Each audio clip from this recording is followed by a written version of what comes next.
My name is Darcy. I currently live in a single-family home with my husband Carlos and our daughter Nikki. Carlos and I met back in college and we instantly clicked. I was in the design department and he was studying law.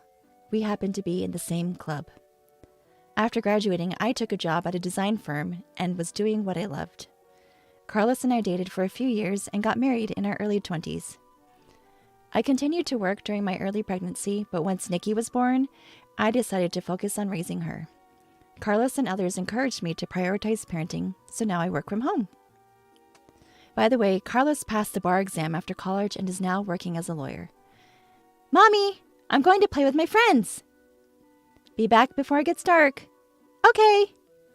Life's pretty amazing, living with a loving husband and an adorable daughter while doing the design work I love.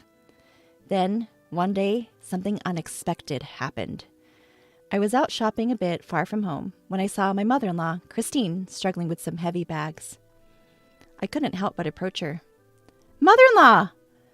Oh, Darcy, what a coincidence! Christine smiled warmly at me. Since it had been a while, I felt happy to see her and suggested, how about some tea? I'd love to, but I'm in a hurry. Oh, I see. My apologies. It's fine. Let's catch up over tea next time. Then let me at least help you get these bags home. They look really heavy. After some convincing, I loaded her bags into the back seat of my car. They were pretty heavy, and carrying two of them seemed like a task. Christine said, I'm sorry and thank you, with a smile, so I felt reassured that being a bit assertive was okay. Plus, there was something I had been wanting to talk to her about. We chatted about this and that as I drove her home. It takes about 3 hours and 30 minutes to drive to our in-laws' place, so we can't visit frequently. However, we do make it a point to visit for New Year's celebrations, so I know the way. Weren't you struggling carrying all this by yourself? I decided to ask about something that had been bothering me on the way. In one of the bags my mother-in-law was carrying, there were groceries. In the other, there were daily necessities and cosmetics, items clearly geared toward a younger demographic rather than what she typically used. Well, they're essentials. I ended up buying a lot. Her expression seemed a bit down. I didn't pry any further and drove us to her home. Darcy, thank you so much. You've been a huge help. This is far enough. I can take the bags to the entrance. Oh, you don't have to. When my mother-in-law opened the door, I placed the bags at the entrance. Just then, I heard a harsh voice. Finally, you're back! What took so long, mother-in-law? The voice belonged to my sister-in-law, Katie. She seemed surprised to see me, and her words trailed off. I was equally surprised to see Katie and found myself frozen in place. My mother-in-law looked flustered as she assessed the situation. Sister-in-law, long time no see. How have you been? Fine. It's been a while for you too, Katie. Saying that, I returned a smile to Katie. I hold back a sigh as I look at her. She clearly looks like she's just woken up. She's holding her mobile phone in one hand. Her incomplete sentence alone was enough to raise suspicions. I'm sorry for the sudden visit. I happened to see mother-in-law while I was shopping nearby. She looked like she was struggling with the bags, so I came along. I see. I just got back from work this morning. I'm a mess. Sorry. Thank you for helping mother-in-law. I'll take it from here. Katie quickly grabbed the bags and took them inside. In a soft voice, I asked mother-in-law, Is everything all right living with Katie and the family? Mother-in-law simply smiled and nodded. Thanks for your concern, Darcy. I'm fine. Sorry I can't even offer you tea. No worries. It was nice to catch up. I'll visit again. Without pressing mother-in-law further, I left. Still, I couldn't simply ignore the situation I just witnessed. Originally, mother-in-law was supposed to live with us, but after father-in-law passed away over a decade ago, my brother-in-law Brett said, We'll live in the family home and take care of Mom. Even Carlos, my husband, was initially concerned. I felt uneasy about the situation, so I initiated a discussion, but it didn't go well. Carlos is busy with work, right? And he has irregular days off. I work close by, and Katie's parents live nearby too. But still, don't worry. I was a troublemaker back in the day, and I haven't done much for Mom, you know. I want to repay her. All right. Given what was said, Carlos couldn't really argue. In the end, with my mother-in-law's consent, my brother-in-law and his wife moved into her house. Today, I shared what happened with Carlos. Really? That's concerning. I'm not sure, but it makes me a little worried. Let's give Brett a call. After hearing my concerns, Carlos decided to call Brett. Hello? Carlos, what's up? Hey, it's been a while. Just checking in on you. I'm doing fine. After exchanging pleasantries, Carlos began to move the conversation forward. Calls usually led to discussions about how great things were between him and Katie, and this was no exception. Good to hear you're doing well. Yep, we're taking an extended vacation next week. What about Mom? Is she coming? Mom said we should just go, the two of us. Carlos and I exchanged looks. Given my mother-in-law's personality, this was no surprise. But we did notice Brett hesitating for a moment.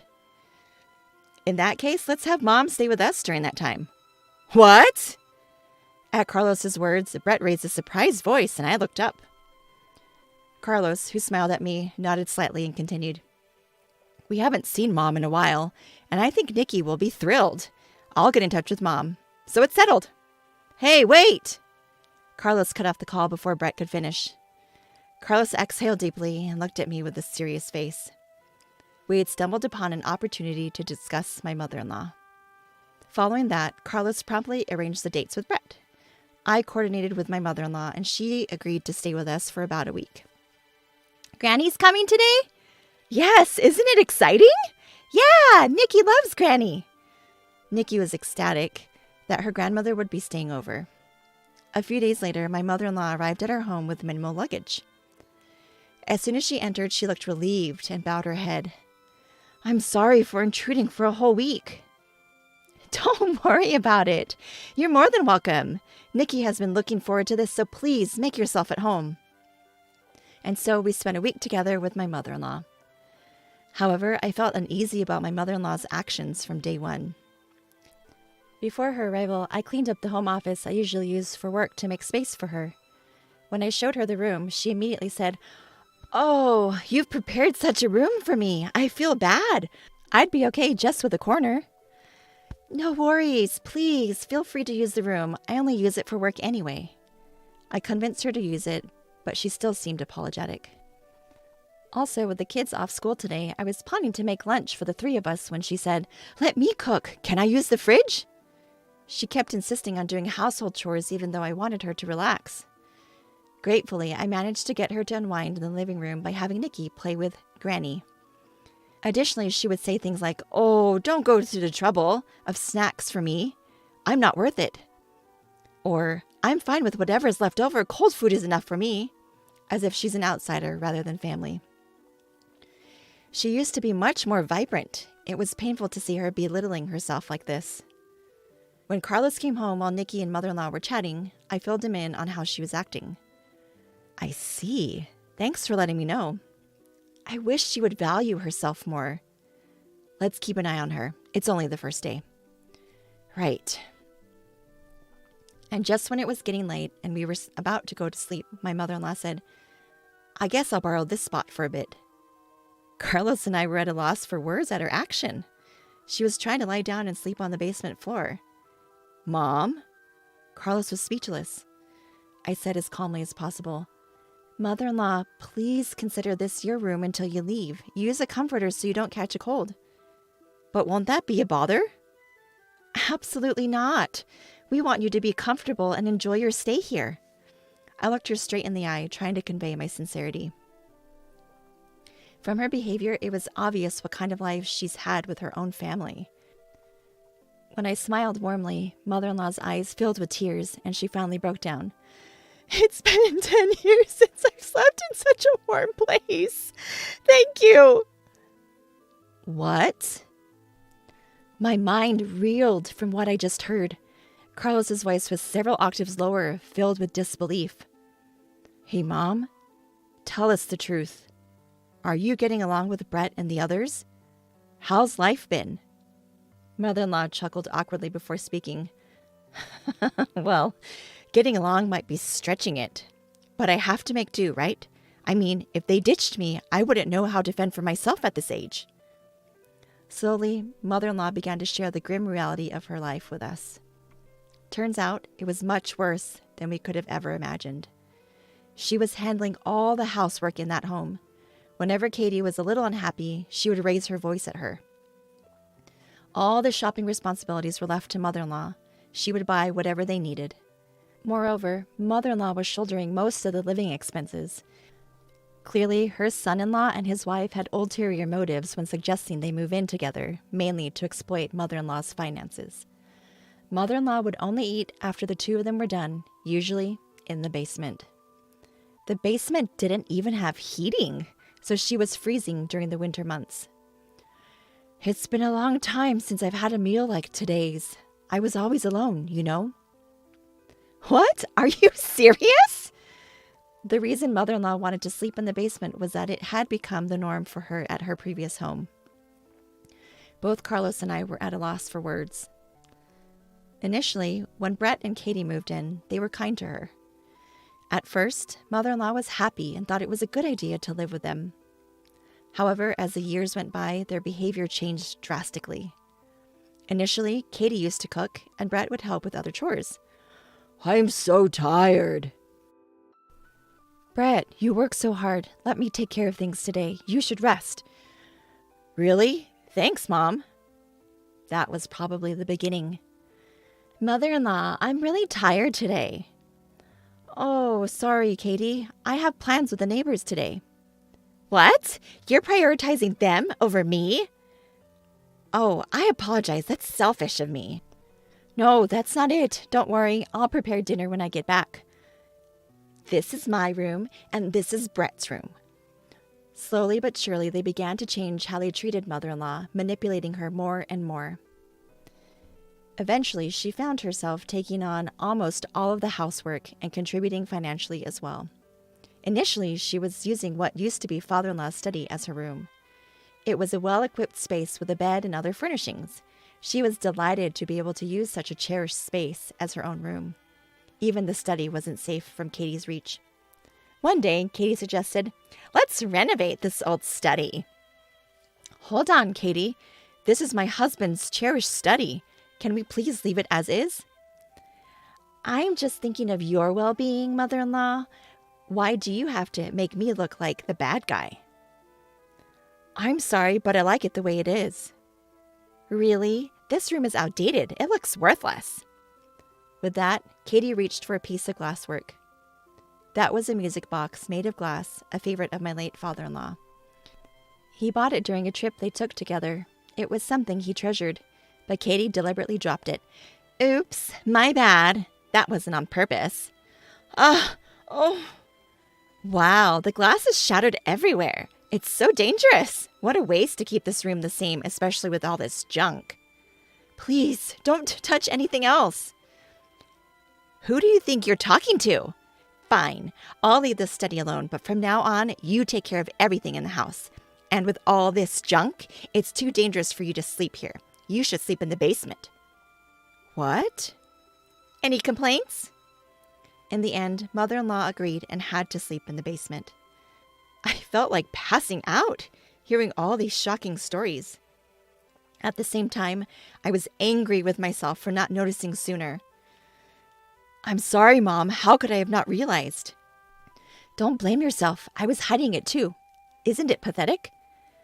The reason we never noticed was also because of a scheme by brother-in-law and his wife. Mother-in-law was only given a room when relatives gathered at her house.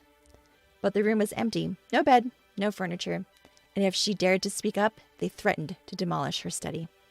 They were only nice to her when people were around. We didn't notice because of that. If mother-in-law and I hadn't crossed paths that day, this might have continued even longer. The thought sends shivers down my spine. I always wanted to discuss this with you, but that study and that house are full of memories with my husband. Tears flowed freely from mother-in-law, and I couldn't stop my own. Our precious mother-in-law had endured this for over a decade. I can't even imagine how tough it's been for her. Why would her own family do this? They're not human! I shouted and hugged mother-in-law tightly. Darcy, I'm sorry. I need to step out for a bit. After we cried together, Carlos gently rubbed my back and spoke softly. Don't worry, Darcy and Mom. I'll handle this. Please take care of Mom, Darcy. I nodded quietly. Got it. Leave mother-in-law to me. Carlos. I hugged our concerned-looking mother-in-law again, stroking her back to comfort her. Then I turned to Carlos and said firmly, Go teach those awful people a lesson. Of course. Carlos chuckled and nodded, then left the house. Later, Carlos called to say he wouldn't be back until tomorrow evening. I shared the news with mother-in-law, and we all drank warm milk, trying to lighten the mood with some good stories. Nikki, who had heard the commotion, looked worried, joined us. I wanted to overwrite at least some of the bad memories. Usually, I'd remind Nikki not to stay up late, but since tomorrow was a day off, the three of us enjoyed chatting till we were content. All right, that's enough for today. Mother-in-law, would you like to go shopping with us tomorrow? Huh? We can buy whatever you want and eat delicious food. There's a cute dessert place that Nikki loves. Why don't we enjoy a relaxed day, just the three of us? At my words, mother-in-law's eyes filled with tears again. She nodded slowly, repeating, thank you, over and over. That night, we spread an air mattress in the living room and slept closely together, with mother-in-law in the middle. The next morning, mother-in-law greeted us with the same smile she often showed when father-in-law was alive. Good morning. And just as promised, we all had a fun shopping day. In the evening, we got a message from Carlos saying he had returned home, so we headed back as well. Before entering the house, I had one more thing to say to mother-in-law. Mother-in-law, we are on your side. Whatever is hurting you, just let it out here. We will always be by your side. And me too. I'm on Granny's side as well. Mother-in-law nodded silently to our words. Welcome home. Sorry for leaving the house to you. We're back. Everything okay? Yeah, no issues here. Carlos greeted us with a warm smile. I had Nikki and mother-in-law wait in my home office. Walking into the living room, my eyes widened at the sight of brother-in-law and his wife sitting on the floor. Their hands, resting on their knees, were trembling slightly. Upon seeing me, they greeted me in a soft voice, their faces filled with apprehension. What happened? My inner voice showed plainly on my face, which I turned to Carlos, still smiling. He said, I haven't done anything yet. His use of yet made even me tense up, expecting something dramatic to happen. So, to cut to the chase, starting today, Mom will be living with us, Carlos continued. I felt relieved at those words. Carlos continued to speak to me as I nodded. So, Brett, do you fully grasp what you've put Mom through? And you too, Katie, do you understand what you've done to someone else's mother in their own home? I can't say it's entirely your fault. We didn't notice it either. But you have to take responsibility for your actions. After all, you're supposed to be mature adults. Carlos spoke vehemently. It was the first time I'd ever seen the unusually gentle and calm Carlos so angry. I honestly dislike bringing up work matters at home, but this time I'm speaking as Miss Christine's attorney, not as family. His voice was friendly but low and icy. My brother-in-law and his wife meekly responded, yes. And after several hours of discussion, numerous decisions were made. First, my brother-in-law and his wife would no longer be living with us. They would have to return all the money they had been extracting from mother-in-law, plus pay additional compensation. Having decided to respect mother-in-law's emotional attachment to her study and her own home, brother-in-law and his wife moved out. We banned them from ever setting foot in mother-in-law's home again. Upon hearing the decision, mother-in-law gave a troubled smile. So we are family, right? Asking for damages is a bit much, don't you think? No, this is a gesture from our son Brett to Miss Christine, right? Carlos's words left Brett nodding so fervently he looked like he might lose his head. Yes, I'm truly sorry for everything. Please accept this as our sentiment. Brett seemed so diminished that you'd wonder what on earth had happened. After the conversation, Carlos took a deep breath and turned to mother-in-law. So please accept this, Mom. Let's put an end to this. Brett and his wife will never forget what they've done and make sure it doesn't happen again. Both of them nodded in silence. Seeing this, Carlos smiled gently and continued in a low voice. Well, it will never happen again, right? Yes, yes. Yes, never again. Absolutely. So the conversation ended. Within a few months, we had received the damages that Carlos had arranged from the brother-in-law and his wife. Mother-in-law wanted to give it to us, saying it was because we had helped her, but we refused. She insisted, so we agreed to accept a little each month for groceries and let mother-in-law use the rest. Carlos, what did you say to Brett and his wife? I was curious about that day, so I asked him when we were alone. Carlos scratched his head, even though it wasn't itchy. Don't lose faith in me, okay? Why would I? You helped mother-in-law and made them regret their actions.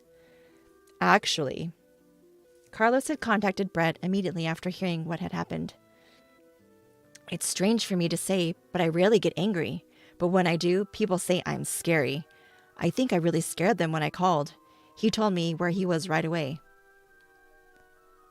Although a bit distant, he drove straight to the destination. Upon arriving, he immediately questioned the two. I couldn't let it go, especially because he's my brother and I had trusted him with Mom. I didn't know the details, but considering how scared they both looked, Carlos must have been terrifying when angry. On their way out, they bowed deeply, saying, We're really sorry. Well, mother-in-law seems happy, and so does Nikki. I'm happy too. Thank you for standing up for us, Carlos. Darcy, I'll continue to do my best for our family. Even after everything, it's good to know we can still be a happy family. I'm grateful for my dependable husband and for mother-in-law who chose to rely on us. From now on, I intend to make up for the hardships by being a dutiful daughter-in-law and do my best in every way.